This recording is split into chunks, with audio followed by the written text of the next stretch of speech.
بسم اللہ الرحمن الرحیم الحمدللہ رب العالمین والصلاة والسلام علی خاتم النبیین اما بعد۔ پاک ویوز ٹی وی محمد منشا آپ کی خدمت میں ایک بار پھر۔ آج کے عنوانات: قاضی فائز عیسیٰ کی پٹیشنز پر جو کچھ ہوا یا جو موڈ نظر آ رہا ہے عدالت کا، اور اس کے ساتھ ہی ایک نظم دست قاتل کے عنوان سے۔ ہم اس پروگرام شروع کرنے سے پہلے دوستوں کا شکریہ ادا کرتے ہیں کہ جنہوں نے مختلف تجاویز دی ہیں، دیتے رہتے ہیں، اور ظاہر مختلف فی تجاویز ہوتی ہیں، بعض اوقات ایک کی تجویز دوسرے سے مختلف یا متصادم ہوتی ہے، لیکن ہم اپنی بھرپور کوشش کرتے ہیں، تمام تر اپنی کوتاہیوں کو اور خامیوں کو بھی تسلیم کرتے ہیں، اس لیے اگر کوئی کمی بیشی ہو تو اس کے لیے معذرت۔ تو بہرحال پروگرام شروع کرتے ہیں۔ جی، قاضی فائز عیسیٰ کے خلاف جو پریزیڈنشل ریفرنسز تھے اور ان کی پھر سپریم جوڈیشل کونسل میں سماعت کے خلاف جو پٹیشن انہوں نے سپریم کورٹ میں دائر کی، 10 رکنی بینچ، اس کی 8 تاریخ کو ہیئرنگ، ابھی بس کچھ لمحوں بعد یہ ہمارے نزدیک جو ادھر تاریخ ہے وہ 8 سے 9 ہوگی۔ تو اس میں جو ظاہر عمر عطا بندیال وہ بینچ کے سربراہ ہیں، آپ کو پتہ ہوگا، اور آپ کو یہ بھی ذہن میں رکھنا چاہیے کہ عمر عطا بندیال اور ثاقب نثار یہ وہ لوگ ہیں جو جب چودھری افتخار کے متعلق وہ تحریک تھی نا، تو اس دوران وہ ایک غیر آئینی چیف جسٹس جس کو ڈکلیئر کیا گیا سپریم کورٹ کے اپنے فیصلے کے حساب سے، عبد الرحمن ڈوگر، تو یہ کچھ دنوں یعنی اس کی برخاستگی سے پہلے، اور جب بھی یہ بظاہر نظر آتا تھا کہ شاید کامیاب ہو رہی ہے، نہیں ہو رہی تحریک، کب ہوگی، تو جو چند ججز 4-5 یا 3-4 جو بھی گئے، اس کے خلاف رات کو، اس کے خلاف نہیں، اس کے گھر گئے رات کو کہ ہمیں واپس لے لیا جائے، یعنی ہم حلف اٹھانے کے لیے تیار ہیں۔ ان میں ثاقب نثار بھی تھا اور ان میں یہ عمر عطا بندیال بھی تھا، اور اس سے آپ اندازہ لگا سکتے ہیں کہ کس علق کے لوگ ہیں یہ، اور ثاقب نثار اور کھوسا اور اعجاز الاحسن وغیرہ یہ ایک ہی تھیلی کے چٹے بٹے ہیں، اور یہ بوٹوں کو خاصا یعنی پسند کرتے ہیں، اور بوٹ ان کے لیے بڑے مرغوب ہیں، اور یہ بوٹوں کے گویا تابع دار لوگ ہیں جی، لہذا ان سے خیر کی توقع کرنا مشکل ہے، لیکن کیونکہ وہ 10 رکنی بینچ ہے تو اب اس کی پاسبلٹی تو ہے کہ وہ ہاف اینڈ ہاف ہو جائے، 6-4 ہو جائے، کچھ بھی ہو جائے، لیکن موجودہ جو ہیئرنگ ہوئی اس میں، اور اس سے پہلے جو ہیئرنگ ہوئی تھی، اس کا پہلا بینچ جو بنا تھا 7 رکنی، عمر عطا بندیال نے اس سے بھی زیادہ، یعنی اس بینچ میں جو ہیئرنگ ایک ہوئی تھی جس پر پھر 2 ججز ریکیوز ہوئے اور بینچ ٹوٹ گیا، اب نیا بنا، تو عمر عطا بندیال نے جس طرح اس وقت ایک پریجوڈیشل اور یعنی سمجھ لیں کہ بلڈوز کرنے کی کوشش کی تھی، اسی طرح اس سے کہیں بڑھ کے اس ہیئرنگ میں وہی کام کیا، لیکن اس سے زیادہ شدت کے ساتھ کیا، یہاں تک کہ جب منیر ملک جو مین پٹیشنرز کا اٹرنی یا لائر ہے، ایڈوکیٹ ہے، تو اس کو بار بار وہ کہتا تھا کہ آپ شروع کریں کیس، یعنی دلائل دینا شروع کریں۔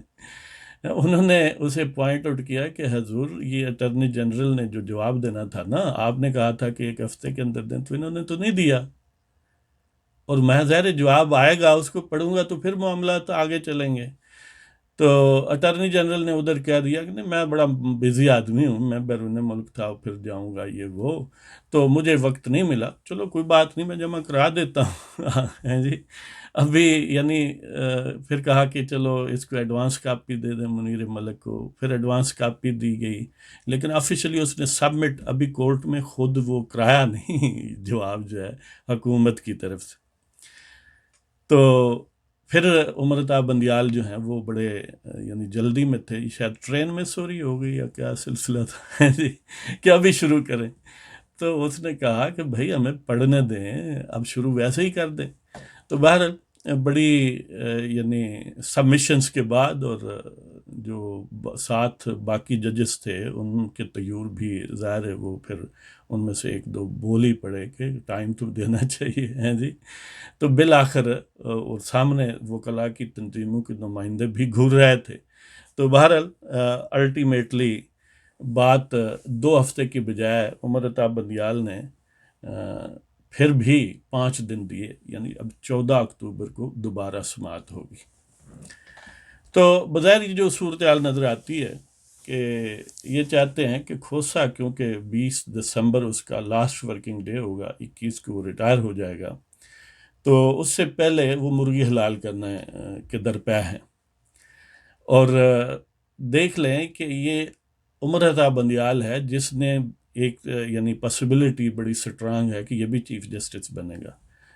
یعنی موجودہ چیف جسٹس کے فوراً بعد گلزار احمد بنے گا اور اس کے بعد یہ بنے گا. تو اس علق کے اور اس کوالٹی کے جج ہیں. اور بار بار یہ کہتا تھا کہ سپریم جوڈیشل کونسل جو ہے وہ کانسٹیٹیوشنل فورم ہے، ہم ان کے خلاف کچھ، اور تم نے پہلے بھی 2 ججز کو پر الزامات لگائے ہیں وغیرہ وغیرہ. یعنی وہ اس طرح پیش کرتے ہیں کہ وہ کانسٹیٹیوشنل عہدیدار ہیں وغیرہ وغیرہ، کہ صرف کانسٹیٹیوشنل عہدیدار وہی ہیں جنہوں نے ریکیوز کیا ہے یا جو سپریم جوڈیشل کونسل کے ممبر ہیں. قاضی فائز عیسیٰ کانسٹیٹیوشنل عہدیدار نہیں ہے جی، نہ ہی پرائم منسٹر اس ملک کا ہے، نہ پریزیڈنٹ. یعنی دیکھ لیں کہ یہ سارے کانسٹیٹیوشنل عہدیدار ہی ہیں، لیکن ان کو سرخاب کے پر لگے ہیں. یعنی جو بوٹوں کی خوشامد اور ان کو پالش کرنے کا شوقین ہو وہ ذرا زیادہ کانسٹیٹیوشنل عہدیدار ہوتے ہیں. تو بہرحال اس پر ظاہر ہے ان کا جی یہ چاہ رہا ہے کہ وہ بالکل 5ویں گیئر میں جائیں، اور بقول ان کے وہ تو چاہتے ہیں کہ 2 ہفتے میں یہ معاملات کنکلوڈ ہو جانے چاہیے. مطلب ان کا یہ ہے کہ کیونکہ یہ وقت پر کنکلوڈ ہوں، یعنی بہت جلدی ہوں، اور اس کے بعد جب یہ پٹیشن ڈسمس کر دی جائے تو پھر سپریم جوڈیشل کونسل کی پھر پروسیڈنگز شروع ہوں، اور وہ پھر اپنے دست شفقت سے کھوسا صاحب جو ہیں اس مرغی کو ذبح کریں اور جاتے ہوئے اس کی کھلڑی جو ہے جی اس کی سکن اپنے ساتھ لیتے جائیں. کوئی اس قسم کا انہیں شوق ہے، یا کم از کم بوٹوں والوں کو دکھائیں کہ حضور ہم نے تابع داری کا پورا حق ادا کیا ہے، اور ذرا بوٹ دے، میں اس کو اب مالش اور پالش کرنے کے بعد چاٹنا چاہتا ہوں. یعنی اس قسم کی ایک ایبجیکٹ قسم کا بیہیویئر ہے کہ دیکھیں یہ سپریم کورٹ کے ججز ہیں آفٹر آل. تو بہرحال یہ داستان عدالت ہے اپنے دیش کی. تو اس میں اگر کہیں کوئی دل یزداں میں کانٹے کی طرح چبھتا ہے تو وہ فوراً چاہتے ہیں کہ اس کو نکال باہر کیا جائے، جیسے شوکت عزیز صدیقی کو، اور اب قاضی فائز عیسیٰ کے خلاف سارے توپ و تفنگ لے کر حاضر ہیں. اور اٹارنی جنرل نے ایون نہ صرف گورنمنٹ کی طرف سے جواب دیا ہے بلکہ سپریم جوڈیشل کونسل کی طرف سے بھی اسی نے دیا ہے. امیجن کریں کہ جو سپریم جوڈیشل کونسل میں پراسیکیوٹر ہے اور ایک سینس میں ایڈمنسٹریٹو ججز ہیں وہ جو اس کے ممبر ہیں، ان کے سامنے جس نے قاضی فائز عیسیٰ کے خلاف دلائل دینے ہیں وہ شخص ان ججز کی طرف سے اب جواب ادھر دے رہا ہے. یعنی پراسیکیوشن تو جج ایک ہی ہو گئے ہیں یعنی منصف تھانے دار پراسیکیوٹر ایک ہی ہے، اور وہ دراصل بوٹ ہیں اور ان کے آگے ہی اس کی مینیفیسٹیشن سے. تو بہرحال ججز کے سامنے وکلاء کی تنظیمیں بھی ہیں. ہاں، اس کے ساتھ ہی رضا ربانی نے کہا کہ میں نے وہ رولز آف پروسیجر جو ہیں 2005 وہ بھی ریلیونٹ ہے، میں نے اس کے متعلق یعنی بھی پروویژن ڈالی ہوئی ہے اپنی پٹیشن میں. اور وہ جو بلال منٹو ہیں، منٹو صاحب کی طرف سے جو وکیل ہیں، انہوں نے بھی کہا کہ ہمارا بھی حق بنتا ہے، ہم نے بھی ادھر ہی پٹیشن جمع کرائی ہوئی ہے. تو ہم نے وہ کمپلینٹس جو آپ نے پروسیس کی ہوئی ہیں سپریم جوڈیشل کونسل میں، ان کا ریکارڈ جو ہے وہ لینے کے لیے استدعا کیا، وہ کائنڈلی ہمیں دیں اور تاکہ ہم بھی جواب دے سکیں. تو وہ کہتے ہیں اگلی سماعت پر دیکھیں گے جی. تو بہرحال یہ صورتحال ہے. تو اب آپ کے سامنے وہ جو آج کی نظم ہے دست قاتل،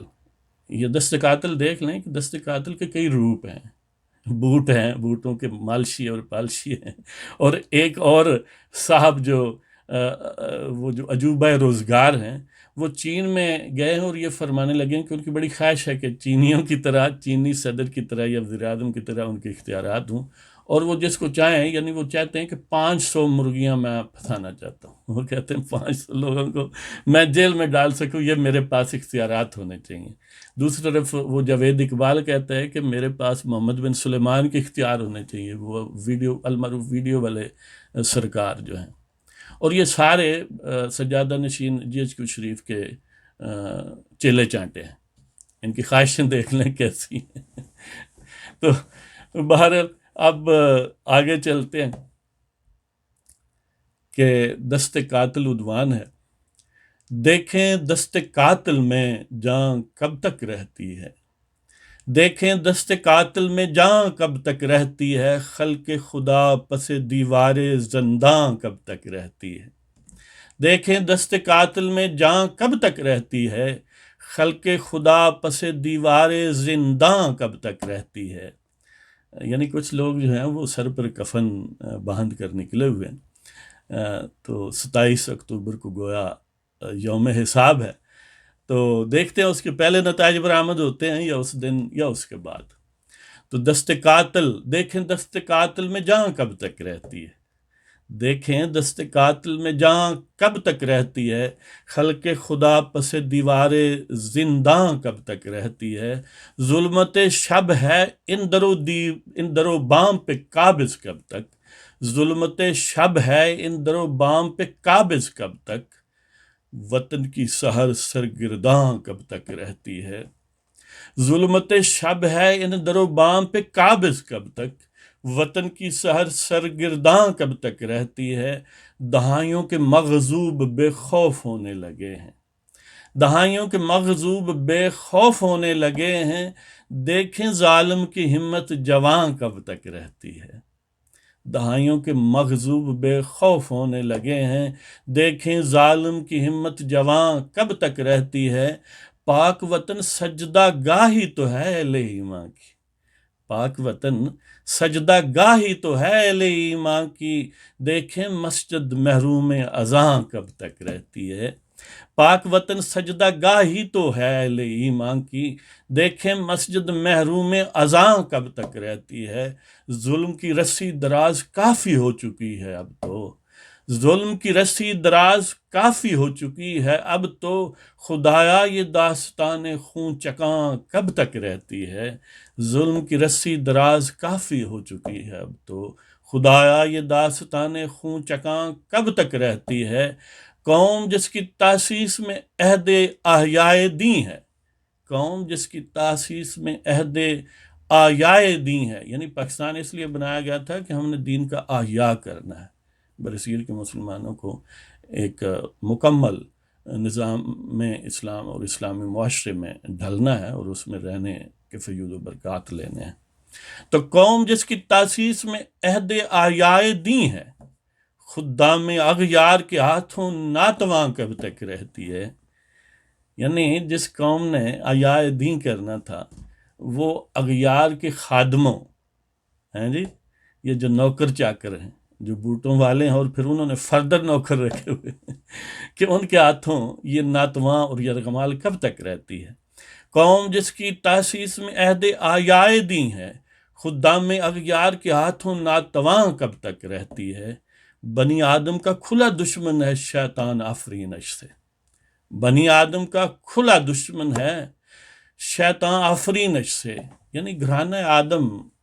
کا جو سب سے بڑا دشمن ہے وہ شیطان ہے، ابلیس ہے، اور وہ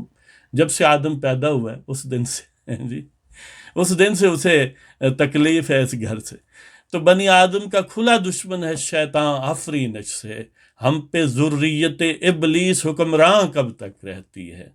اور وہ جو لوگ شیطانیت کو پروموٹ کرتے ہیں، دین سے جنہیں کدورت ہے، وہ گویا شیطان کی روحانی ذریت ہے، اولاد ہے، تو وہ ان کی بھی کوشش ہوتی ہے کہ وہ یہ جو گھرانہ آدم ہے اس کو کبھی راہ راست پر نہ چلنے دیں۔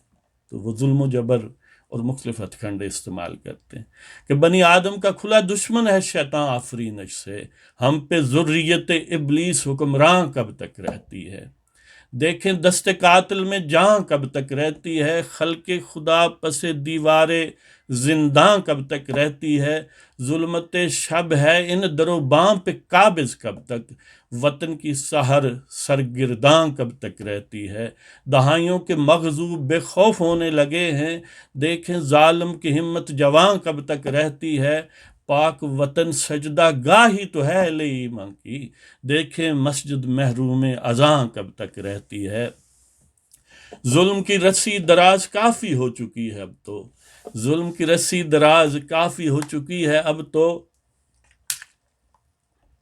خدایا یہ داستان خون چکاں کب تک رہتی ہے، قوم جس کی تاسیس میں عہد آیائے دی ہے، خدام اغیار کے ہاتھوں ناتواں کب تک رہتی ہے۔ بنی آدم کا کھلا دشمن ہے شیطان آفرینش سے، ہم پہ ذریت ابلیس حکمراں کب تک